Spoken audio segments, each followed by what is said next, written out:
À plusieurs reprises ce soir, je vais vous bousculer comme je vais nous bousculer. Tous ceux d'entre vous qui sont dans cette dynamique, de se dire finalement, nous qu'est-ce qu'on a apporté au monde? Nous allons parler d'un certain type de rapport à un certain type de pouvoir. Vous êtes dans une illusion de la liberté pour beaucoup de jeunes. Travaillez, réveillez-vous. Et à partir d'un certain moment, arrêtez d'être les spectateurs de vos incompétences.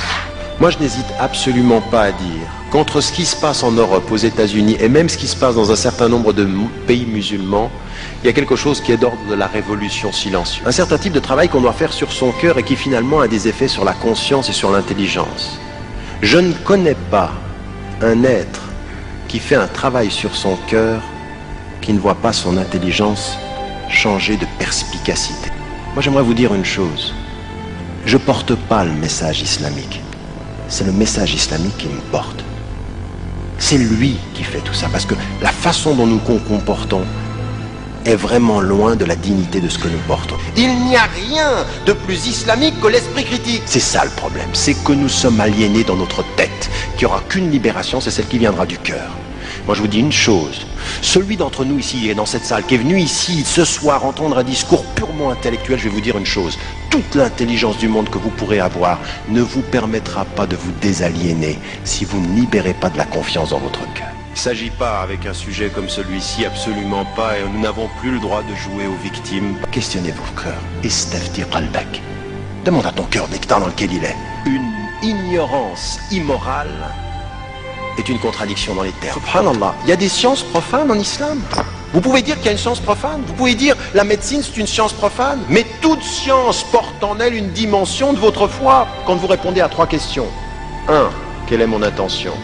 2. Quelles sont les limites? 3. Quelles sont les finalités? Une certaine teneur à un regard sur le monde, c'est un certain pouvoir sur le regard. Donc c'est un instrument de pouvoir intellectuel. C'est un effort permanent. Un effort. Jihad al-nafs, jihad al-aql, jihad al-hurriya, c'est ça qu'on est, c'est pourquoi on dit. Et le jihad et l'ilm aussi, c'est vraiment l'effort du savoir. C'est-à-dire que la demande de la science est une obligation pour le musulman et la musulmane. C'est parce que la science est le fondement de l'éthique. Moi j'ai eu des parents, on a vécu en exil. J'ai vu, je vous le dis, rahimahumullah, j'ai vu de ma famille des gens qui pleuraient dans l'exil, qui étaient loin de leur pays. Vous êtes ici chez vous, vous avez vos racines là, travaillez. Il y a en connaissance là un certain nombre de choses dont on ne doit pas s'étonner qu'elles soient ce qu'elles sont. Je suis désolé, nous sommes aujourd'hui en train de produire des petits bourgeois musulmans qui se regardent et qui se disent un jour, Inch'Allah. Mais moi je veux pas d'applaudissements, je veux simplement que vous compreniez une chose pour la sœur. Oui, il faut commencer à étudier, mais en même temps qu'on étudie l'islam, on étudie à l'université, puis on fait les deux, puis l'université nous pose des questions, on retourne à l'islam, et de l'islam on revient aux études. N'arrête pas de faire ça. Moi j'ai fait de la philosophie, Nietzsche disait ça, qu'est-ce que dit l'islam? Et l'islam qu'est-ce qu'il dit? Et je me bats. Puis à un moment donné, vous faites la paix avec vous-même et puis vous avancez. Mais ne dites pas, d'abord l'islam, puis un jour on verra. Non, il faut travailler les deux ensemble et les deux se nourrissent. Eh bien vous pouvez le faire, rien ne vous en empêche dans ce pays-là, rien, personne n'est dans votre chambre, personne n'est à côté de votre lit, personne ne voit ce que vous faites le matin ou pendant la nuit, si ce n'est Allah, la ilaha illahu. Et puis c'est tout, puis maintenant il faut s'y mettre. Moi c'est le conseil que j'ai à donner aux jeunes, c'est quand on sait qu'on devient moral.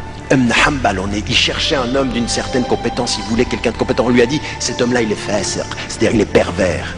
Il a dit, sa compétence est à nous, sa perversité, c'est à lui. Ceux qui transforment l'histoire, ce ne sont pas ceux qui rêvent l'avenir, c'est ceux qui sont lucides par rapport au présent. On est là vraiment, on est à la croisée des chemins. On est à la croisée des chemins, ça veut dire qu'on est là pour construire une conscience qui va changer ça, qui va nous changer nous. C'est-à-dire la capacité de regarder la télévision exactement comme le prophète alayhi wa sallam pouvait regarder le monde. L'islam prend le bien d'où qu'il vienne.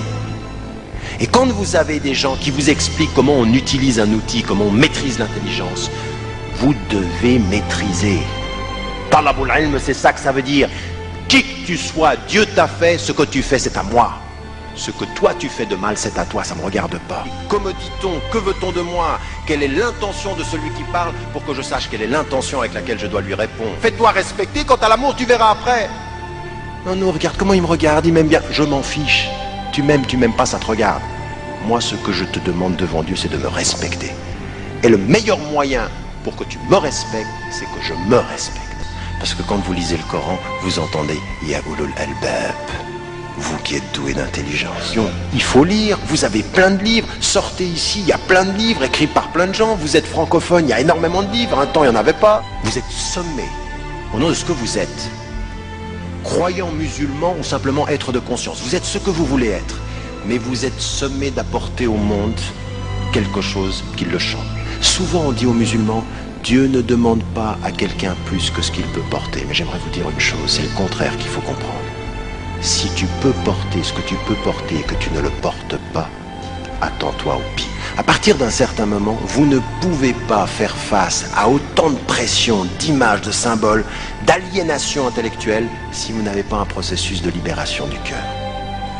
À un moment donné, il faut rentrer à l'intérieur. À un moment donné, il faut éteindre la télévision. À un moment donné, il faut laisser tout ça. Il faut rentrer à l'intérieur puis faire un travail sur soi pour développer une lucidité, essayer de comprendre comment ça se passe. Einstein peut dire Dieu n'est pas, mais l'intelligence d'Einstein pour vous, c'est Dieu qui l'a faite. Lui il dit Dieu n'est pas, et vous vous dites mais Dieu t'a fait. Tu le sais pas, mais nous on le sait. Nous ne sommes pas des spectateurs du monde. Qui que tu sois, homme ou femme, si tu n'es pas sur cette terre pour te changer et la changer, tu es inutile. Et pour tes frères et tes sœurs, et pour l'humanité, et devant Dieu. C'est marqué, Dieu est mort, signé Nietzsche. L'autre il vient après, il dit, Nietzsche est mort, signé Dieu. On n'est pas avec Dieu dans l'ignorance, on est avec Dieu dans la perspicacité. Si vous ne deviez pas utiliser tout ce qui a été produit par des non-musulmans, on serait où là maintenant? Enlevez les lumières, n'utilisez plus le computer? Vous avez des computers islamiques et des computers kofars ou vous avez... C'est quoi ça? Qui que vous soyez d'ailleurs, quel que soit votre degré de spiritualité, et plus la spiritualité augmente, plus cette responsabilité est lourde.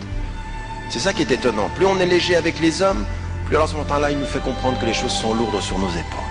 Si vous discutez avec quelqu'un et qu'il a une bonne idée, cette idée, elle est à vous. C'est effectivement la difficulté que vous avez avec les musulmans d'avoir un esprit critique où ce qui est bon est à nous. C'est le patrimoine de l'universel créé. Aussi maintenant à donner une certaine image du modèle du bien-être. Être bien en apparence et être mal dans le fond, c'est jamais ce qu'Allah demande. Allah il demande d'être bien dans le fond, quant à l'apparence on verra, ça vient tout seul.